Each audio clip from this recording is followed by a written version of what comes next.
On a clear spring day near the Arctic Circle in northeastern Canada, the traditional craft of building an igloo is demonstrated by Jaakko Isulutak, an Inuit artist, hunter, and cultural preservationist.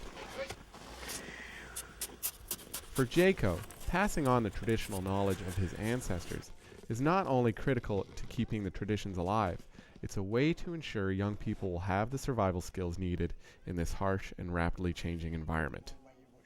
This master carver's concerns about the future of the Arctic are also reflected in his artwork.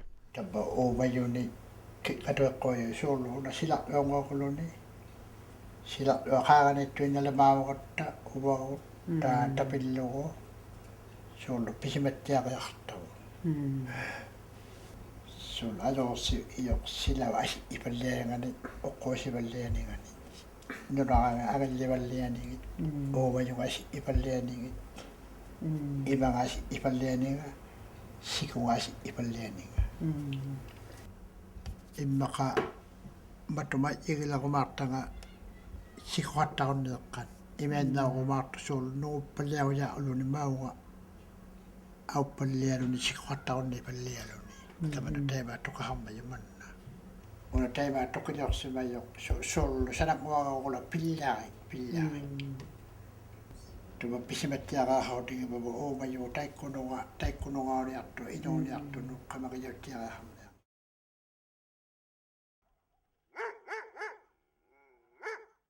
For generations, the Inuit have relied on hunting for survival. In the remote hamlet of Pangnirtung on Baffin Island, families still depend on food they bring in from the land surrounding the community of 1400. Before the 1950s, most of the Inuit lived in small outpost camps in this harsh and frozen land. My early childhood was out in the camps where we never even saw anybody else outside from our people, and it was weird when people started coming up from down south, which is really weird because, we're not used to that when I was young, so it's been quite a change since when I was a kid in small camps to what we have to deal with today, which is being part of the modern economy and modern way of life. There was no disruption from the outside society at that time. But with the settlements being formed into communities and the dog teams slaughtered to ensure these men and these families remain in the communities that were created, was when their frustration set in. They feel that was sort of imposed upon them without them having much of a say when the government decided to move everyone from small camp to Pangnirtung.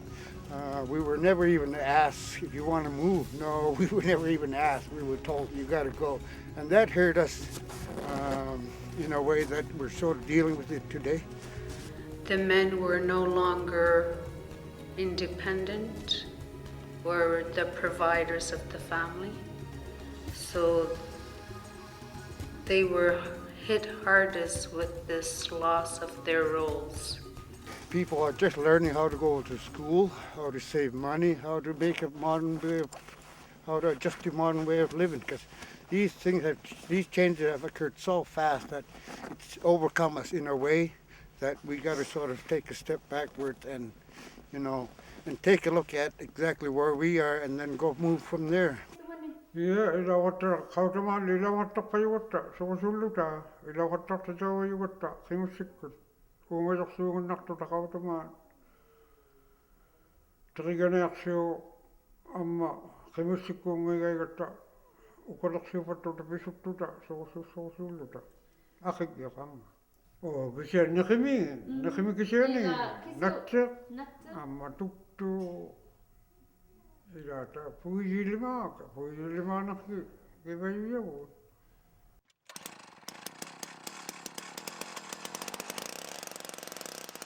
Today, many people who grew up on traditional food or country food still hunt and fish for their main supply of meat. If you're originally from here, you still eat a good part of your diet is still from country food. We occasionally buy some food from the stores for like beef, but it's fairly rare occasion. You know, we don't have that regularly, so we prefer to have our own food, which we harvest from the land still as it is. So we don't have any farms where you can just go and slaughter caribou or seals or anything like that. So you actually got to go and get it yourself. We had a big family, about 7 sisters, 3 brothers that time. We didn't have much store-bought food, so we had a lot of country food then. But I sure remember fish. Oh, I like eating the most seal meat. Seal is the, I like that. Today it's all the same. I really enjoy it. Those two foods, seal meat and fish. Oh, mostly seals that are around Cumberland Sound, Arctic up the lakes, and caribou. You got to go quite a distance on that now, but it's our staple food. That's what we eat practically every day. You know, is food from the land. I don't even remember when the last time I went hunting. Maybe 2 years ago. Mostly seal hunt and caribou hunting and ptarmigan. I haven't gone hunting because I've been working a lot.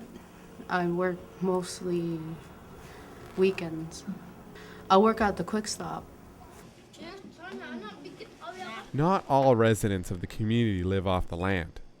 The availability of processed and fast foods have been part of a dietary change for many in the north. Poutine, breadsticks, pizza, twisters, popcorn chicken, slush, pop, cigarettes, and coffee. The consumption of high-sugar carbonated drinks is especially popular among the youth. I drink mostly three times a day. I drink like 5 a day or something like that. Maybe like 6 times a day. The main food, the meat stuff, hasn't changed very much. We still get, as I said, 85-90% of our diet still that sort of diet from the land. But we have kids who have pretty well grown up on potato chips, French fries, beef. They are more into that than we are as first generation community people. So our kids are more familiar with that. They like that better than we do. So.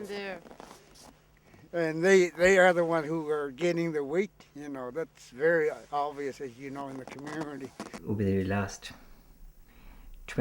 over 25 years, I have seen that there have been really some significant changes in the general health of people.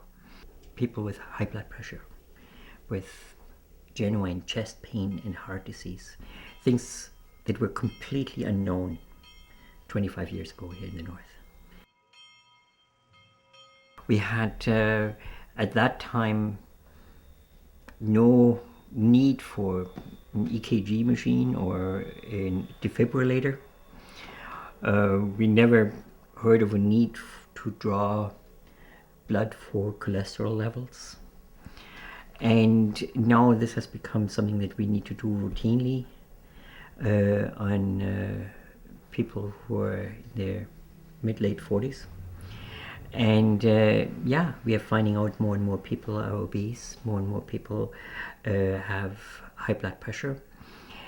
And there's some people some Inuit here, who have now shown early signs of diabetes.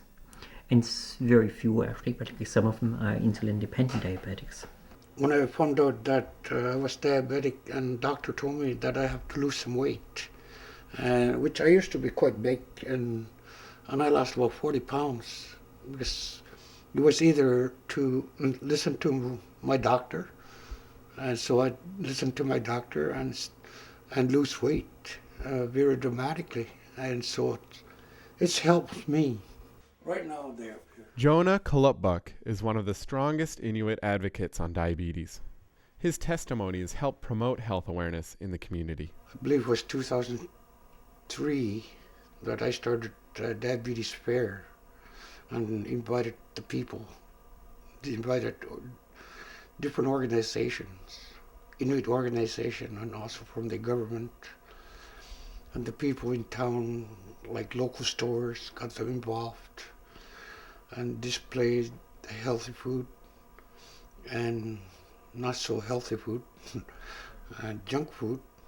We just display them and talk to the public. And I talked about diabetes. I talked about myself, what I have to go through daily life. And so the people can have more understanding what is diabetes is. He's volunteered all of his time to speak to the classes within the elementary and high school grades to ensure that they come to understand how it will come to affect them if they do obtain this illness.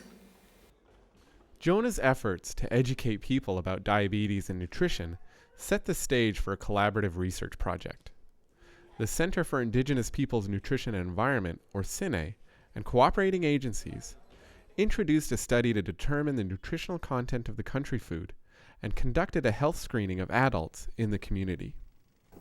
The ideas were doing an assessment on health behaviors and diet, lifestyle, as well as health, diabetes risk factors, cardiovascular risk factors, blood pressure. And for the youth, diet and activity and iron deficiency for the girls. Within our clinical setting, we knew for many years that, hey, things are getting worse. But we did not really have the statistics to go with it. And also we didn't really look at the other factors that may have brought about this change. And nutrition comes to mind first and foremost, because that is something that really has changed dramatically.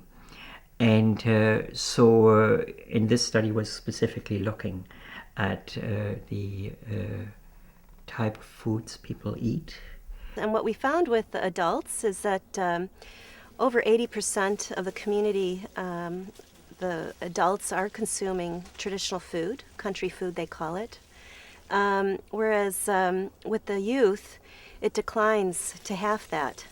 And so when we asked what individuals ate the previous day, only 40% of youth were indicating that they consumed any amount of country food. So we have a mix of country food, traditional food, with market food, and market food that's not always the healthiest.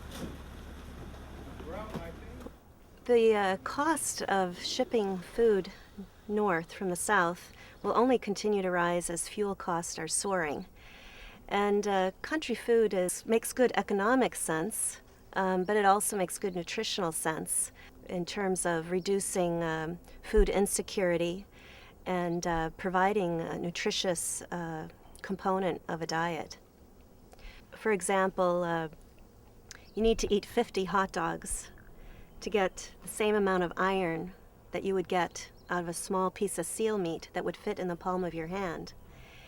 Caribou meat is also rich in iron, and it's lean meat, as opposed to the much fattier meat full of saturated fat that you would get in the market food. In the past, and still today, seaweed can be harvested from under the pack ice, the berries, the Arctic char.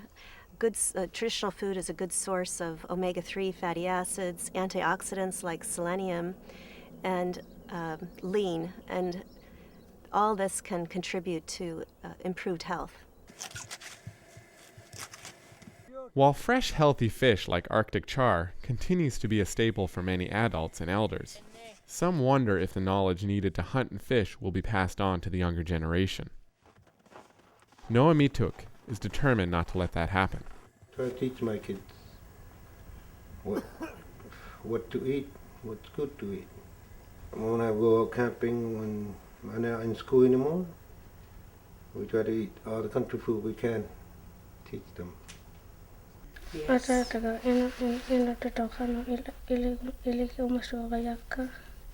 My daughter, I remember she couldn't even walk We went out egg picking. I put her on right in front of the duck nest. She couldn't speak or stand anything, just a baby. He grabbed the egg. That's how I taught her. That ever since he enjoyed it very much.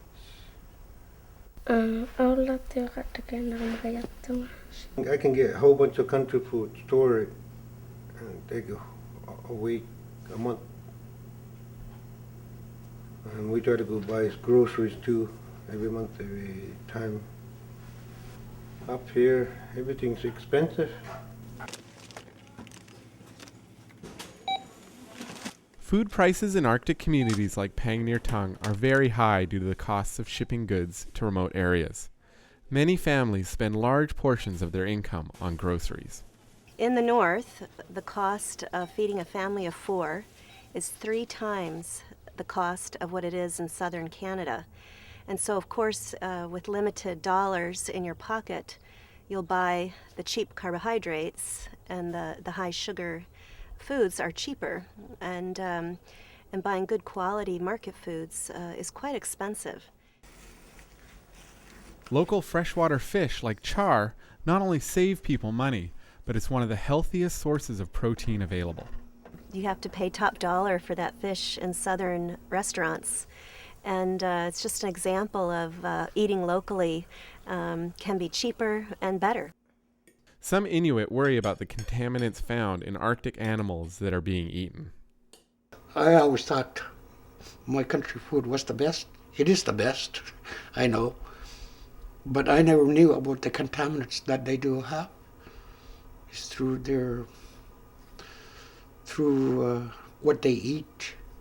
Most certainly, we need good stewardship of our planet. But at the same time, we can't overemphasize one risk without talking about other risks. And so there has been a lot of discussion on mercury and persistent organic pollutants. But there's also the high sugar, the high fat, and the trans fats in market foods that we know are having observable, measurable, deleterious effects on people's health. And so we need to have balanced messages when we talk about food systems and health promotion. And country food is far superior nutritionally than the market food that is available at these prices in the north. And there's plenty of room for promoting country food to promote health. Overall, the study is definitely good in that it promotes traditional foods, but I think it also really, more importantly, makes people very conscious about making choices to eat healthily.